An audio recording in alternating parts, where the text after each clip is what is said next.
advantage of not having a house, I actually did have a condo that I renovated 15 years ago, and you get tied down, you don't travel as much, and then, if you go somewhere, you're paying for the mortgage and the HOA and everything else, when you are also then paying for a hotel on your travels. This van, it's a lot less expensive than paying for an apartment, and I think that periodically it's helpful for a lot of the contracting that I do, web development. It's helpful to meet me in person and know that I'm an actual human and not a robot. And it is possible to work more effectively in this van if I'm in a quiet spot than a co-working space that could be quite crowded and quite noisy. It's like the digital nomad idea where you could work in multiple places, and if you have the flexibility to do that, the seasons are nicer in different parts of the world. So I could go to Alaska, British Columbia, parts of Washington are nice. And so I could go to those places and I could work effectively. Then during the months where it's very cold up there, I would come back somewhere farther south. And one of the reasons why I'm doing this now, because I wanted to travel more. My parents are in their 70s, and even though they could travel more, they're locked down into this, or they've become into a routine, which limits how much they are comfortable traveling. The long wheelbase is not the best on these roads. But also, your design back here is also holding pretty well because it's just moving. I mean, these turns are just incredible. Yeah, so the drawers have a gang locking system where it can lock all 4 drawers at the same time. And I think actually the other thing to do would be to put it in 4x4, because otherwise the problem with this really long wheelbase is that it's the rear wheels only, which are way back. It's a 170-inch wheelbase. It's doing an amazing job though. I mean, it's not bad. It's a 7,000-pound vehicle, so given that, it could be worse. This is just a sliding door magnetic screen. And you can see it's keeping a little fly out there. It uses the gasket, so it's just held in place by the gasket, but it works fine. So this is the sink. You can see on the underside, so it was a slab. So this is the live edge, the original edge of the walnut. And I actually had to do all these cuts by hand with a handsaw. So it's like in the, the armpit of the walnut where there's a branch that came out and there was bark in the center of it that had grown together. You could say it was kind of a defect. So there's some eyes of where a branch was and just the burl. It was a really beautiful piece. I did leave just enough space so I can have my drying rack, which is important to where you're gonna put things you wash off. And so it doesn't move, and it's never fallen out when I've gone around some serious corners. So I'll show you, this is the locking system. So there's a lock on both sides. And so when you unlock that, and I made these with my mom's help. Well, so there was just pieces of rough walnut. But you can see how they're made, they're like dovetail joints here. And there's a little knot for character in that one. This locking system works by lifting a lock bar. And so I just turn the key, and then underneath you can see how the little metal pin goes up and down. The pin actually comes in here and it prevents the drawer from going forward. And it doesn't need a lot, it just needs something. Before I had the locking system, this third drawer went flying, and you can actually see there's a little dent there, which apparently you can use an iron and it'll expand the wood cells and you can even that out. So you can see how the drawers were constructed on the corners. That's all finger jointed. It's not held together with any screws. What was your experience in order to achieve this sort of cabinetry? My mom had done it before, so she's like, we'll work on this together. But she had done more conventional cabinets, and I'd seen, Japanese carpentry where everything's fit together, often without even glue. So I wanted to try to replicate some of that. It was very labor intensive, and then the other challenge was fitting them into the box, because I made the cabinet box as well, and they were like 1 millimeter or 2 off, and unfortunately the tolerances for the drawer slides were within 1 millimeter, so I had to file down the inside.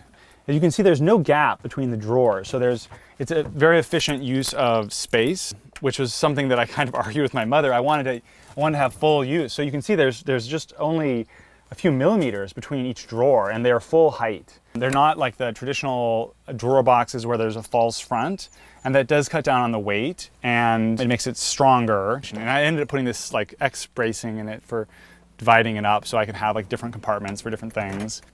So you're a cabinet maker at this point? Well, I'm not very efficient as a cabinet maker, so I think I'll stick with software development. So this is my little jet boil. I just usually use it right here on the corner because it's farther away from anything that would be flammable. So this is my stove. So, some people have the permanent stoves with stainless steel. There are 3 pieces of steel that run in the middle of this to support it. And so I couldn't really cut through it even if I wanted to put something in there.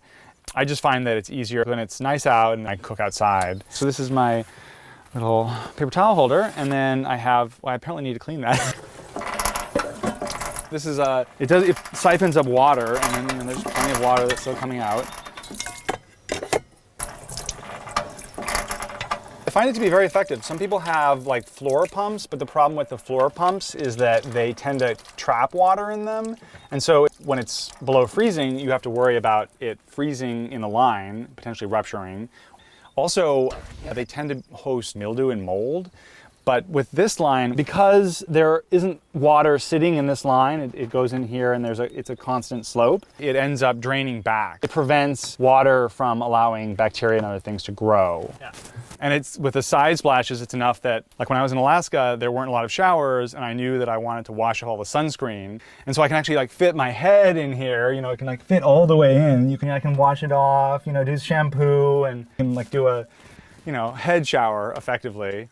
And then I have a 1-gallon thermos here, and I can add some of the boiling water into that. And then I have a little electric hand pump that I can use for showering. Let's talk about drainage then. Okay, so the drainage. So I got this at a marine store in Seattle. It's a conventional drain pipe that you would have on a boat. And then it just goes into, this was a gallon water jug, which because it's a lighter thickness of plastic, you can actually just press it down, and then you can take it out, and then you have my soapy water from washing my hands, and then I can pour that down a toilet. It's only gray water. And it happened to be the right size. It's like a 1 1/4 inch diameter on the cap, which was enough to fit through this. I think it's like 1 1/8 inch drain pipe.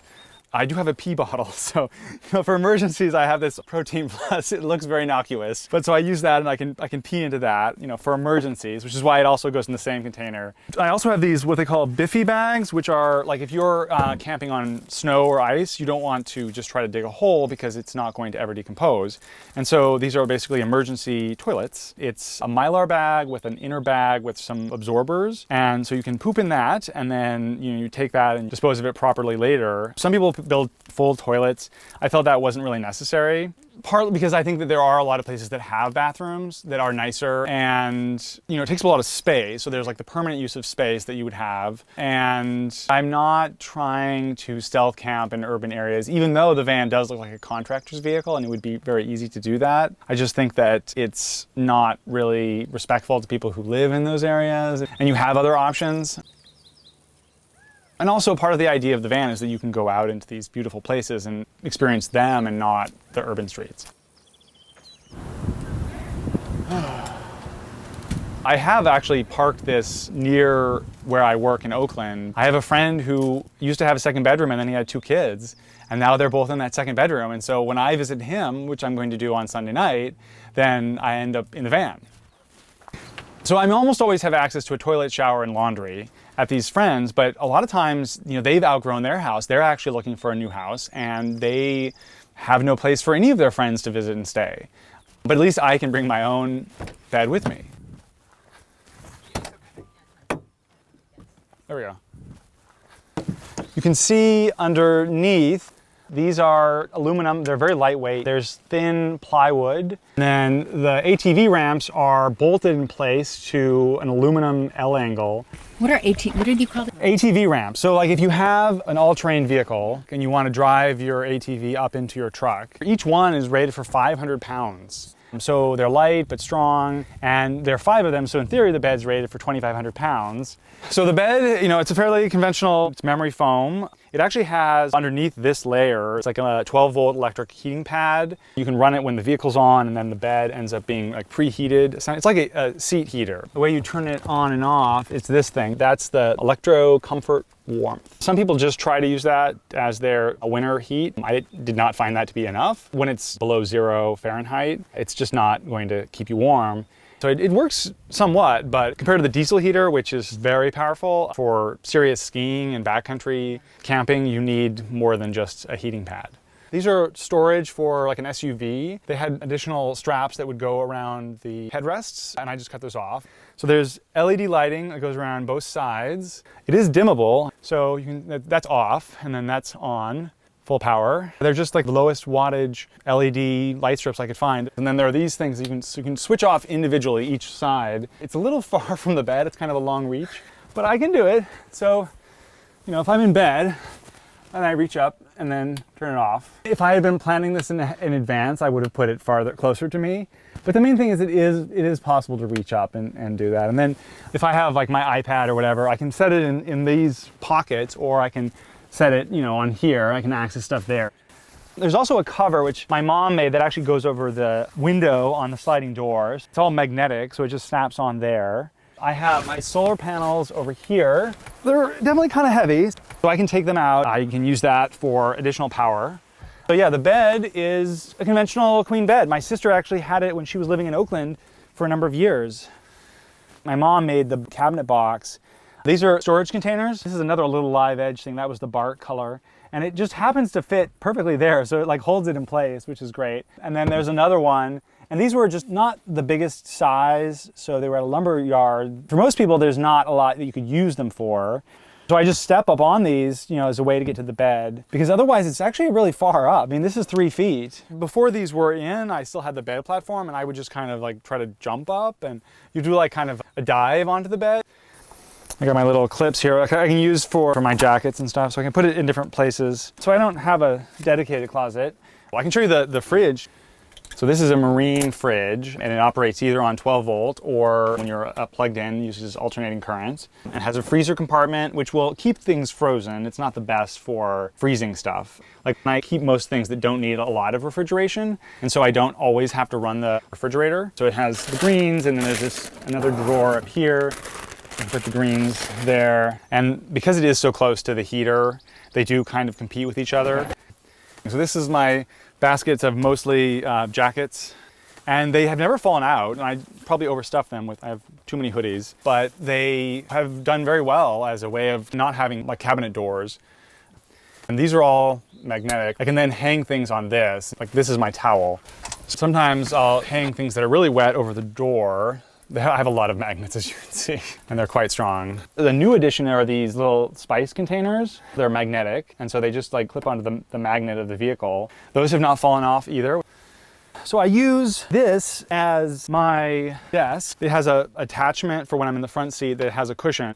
This is the more ergonomic way to do it. You know, I actually use it as a leaning desk effectively. If I'm getting tired, I can kind of lean against the bed, because I've had standing desks before and it's hard to stand the whole day. But actually having the bed as a way to lean against it makes it much easier to do it for a lot longer. And then this pad is an anti-fatigue mat. I can actually work pretty effectively for long periods of time. It works quite well. I might need to get an insect net for the back door in the summer, because it's nice to have that open. It's actually pretty productive. Again, it's like this kind of beautiful scenery. There's no distractions. It's really easy to work. If you're working on a very hard problem, it's a good place to work.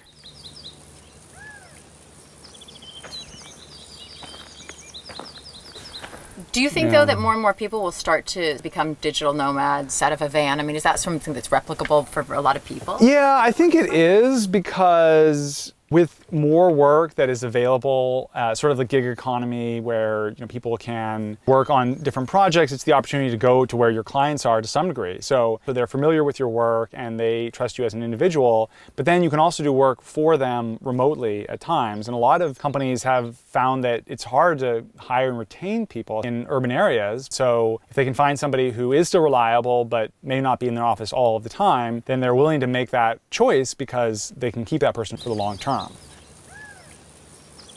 So I think that like the company that I'm working with now, I have been working with them on and off since 2012. And in the Bay Area, that's very unusual. These are my skis, yeah, right in here.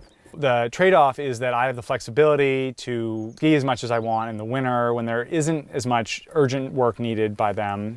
And then like right now, they need me more than they would in the winter, and I can be fully available for that. Okay, so, and then I can take it up to the front seat and then get my phone out and turn on LTE, and then usually I just leave it there. I have a signal booster but it's one without the low band that actually works better for long distances. So in some cases it's not as fast.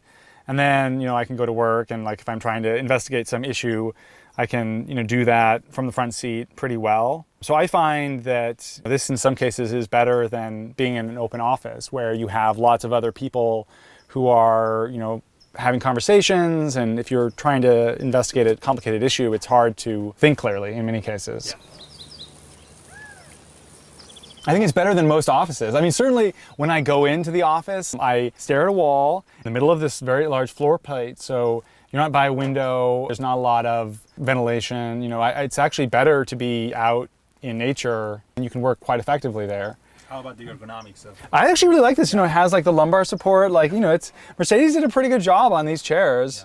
Yeah. And I have my fire extinguisher. You got to have that. This side, it's primarily stuff that I don't use as often. So there's the umbrella, the bear spray. I do have a satellite device. So this, for emergencies, like when I went to Alaska, this thing is a way of communicating when you're in the middle of nowhere. So I can go up to new message. It's a very slow, this is like T9. So this would be, you know, it's 160 characters, so it's like a text message that you would send. But the key thing is there's this little SOS button. If you have a flat tire or whatever, this is, see how the lock icon, so you have to unlock it.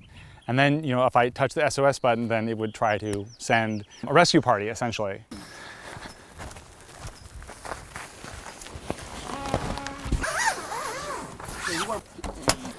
So here's the... What's the weight of it? I think this one's like 40 pounds. Yeah. It's bulky, and it has all the cords in it. I can lock it to this hitch. So if I were gonna leave it out during the day, you know, I can do that. So there's that. And then just grab the cord. It's a standard like cigarette. I just added this on there because it was a heavier gauge cord, and it's only a 200 watt appliance, which is below the limit of what this is rated for. So I just plug it in there, and then I can check on my voltmeter and confirm that the voltage has gone up because the solar is working and providing 200 watts. Right now the fridge is on, so it's not super high. Now it's 1322. Yeah, I mean it should be a lot higher, but I think because the 24, it's going up. It's going 5. Yeah. Anyway, 6, it's cool when it works. Like it goes up to like 14.9. 7. I mean, it keeps going. Well, I think it's testing the battery to figure out which. 30 now. It's got to figure out what state the battery is in. It's gone up enough to be charging, and it works quite well. I was using it even when I was in the woods yesterday. So I'm happy with this setup, having it be temporary.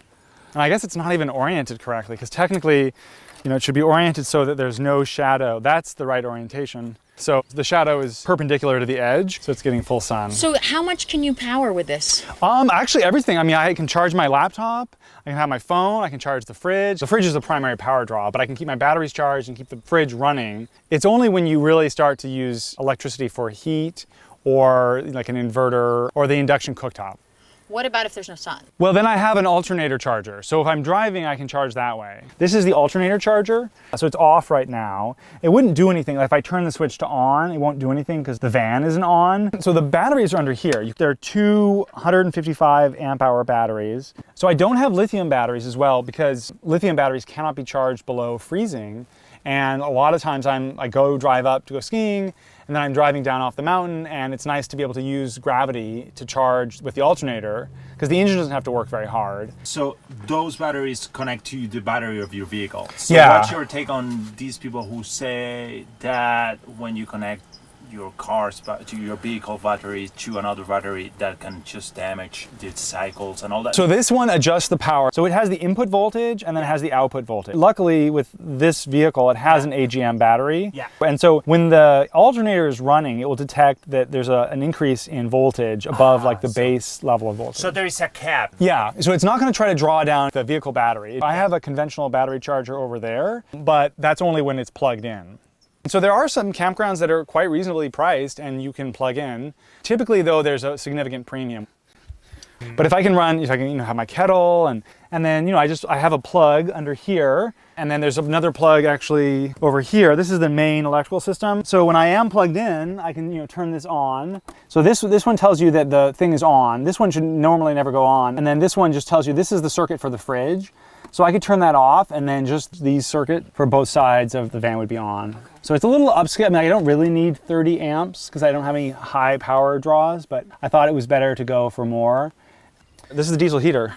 So if I turn it on, That's for this. So it will start blowing. You can actually feel the air. So it first turns on, like, see if there's any obstructions. And if there are no obstructions, then in a minute you'll hear like a little bit of a ticking noise, which is the fuel pump. And that's located underneath basically the driver's seat. This is the diesel heater that runs off the engine tank. This is when the engine is running, the waste heat can be used as a heat exchanger, and so it'll heat the back. I actually connect my solar to this. Originally it was just a traditional 12 volt outlet, but because I have portable panels, I decided to reuse this. And then the air that blows out here is coming through this grate, which is perforated aluminum. And acts as a really good filter, so nothing gets stuck in there. And it's extremely fuel efficient. It uses a half gallon for, you know, a night of heat. And it keeps you very warm, even if it's below freezing. So you can, now that's the fuel pump. So there's a drawer right above it, obviously, and there's actually, you probably can't see it, I put a reflective thing underneath it to keep the heat, so the drawer itself does not get hot. I actually have in here a little vacuum. This is my giant storage container. So I have a little 12 volt vacuum, and then I have these things here, just plug it in, and then, you know, it works pretty well. Like, this floor is cleaned up really well. That's why, you know, it's a very practical thing. And then it has a brush too, so you can just... Now, which energy are you using now? So, well, it's all connected. It's all connected, yeah. So yeah, so effectively I'm using the sun to power this. It's the incremental source. Yeah. And a lot of times, like, the batteries are so fully charged that like you can't even put it into the battery, because the batteries just can only take it a certain amount.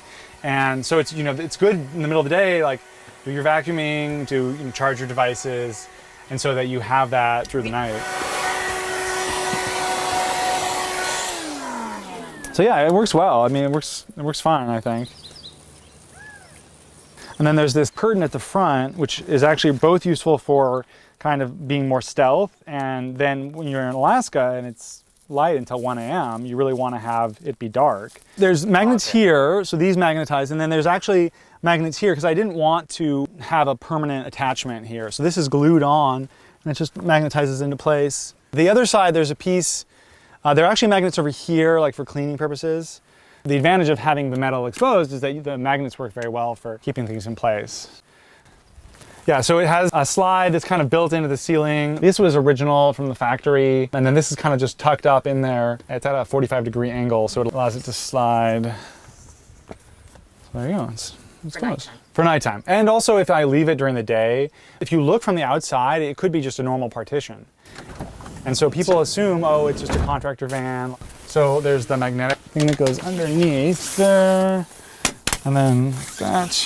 You can imagine that it's like in Alaska, in places where it stays light very late at night, you can sleep without any issues. There's very little light that gets in. What is YOLO mean? So you only live once. And then in German, the Unimog is motor gear. So that's the MOG.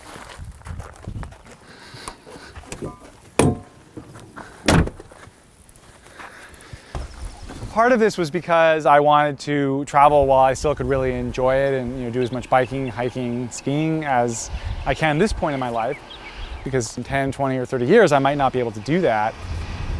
It's certainly less expensive than having a second home, and you can go wherever you want.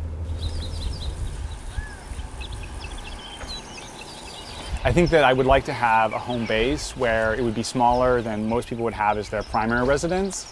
And then I would use this as a way to optimize for better weather in the winter, to be able to ski.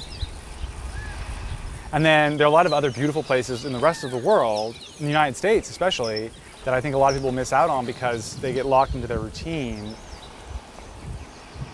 For the many years that I either had a condo or had an apartment, I was just going to the same places. I think that there's an opportunity to explore more of these places.